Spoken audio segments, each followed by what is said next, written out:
Hakim heran dengan pengakuan Ferdy Sambo, sebut kalau tak ingin Yosua tewas, mengapa perintahkan menembak. Majelis Hakim Pengadilan Negeri Jakarta Selatan heran dengan pernyataan Ferdy Sambo soal perintah menembak Brigadir J. Dalam sidang, Sambo mengaku dirinya sebenarnya tak ingin Yosua kehilangan nyawa. Namun saat itu Sambo sendiri yang memerintahkan anak buahnya menembak Brigadir J. Itu dikonfrontasi hakim saat Sambo hadir sebagai saksi dalam sidang pembunuhan berencana Brigadir J dengan terdakwa Richard Eliezer, Ricky Rizal, dan Kuat Ma'ruf. Menjawab pertanyaan hakim, Sambo beralasan perintah penembakan tersebut dia sampaikan untuk berjaga-jaga jika Yosua melawan.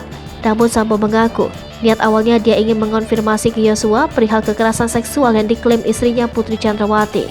Jawaban Sambo itu ternyata tak memenuhi harapan hakim. Hakim lantas kembali bertanya ke Sambo soal perintah penembakan. Menjawab pertanyaan hakim, Sambo berkata penembakan Yosua adalah hal terakhir yang akan dia perintahkan jika situasinya memaksa.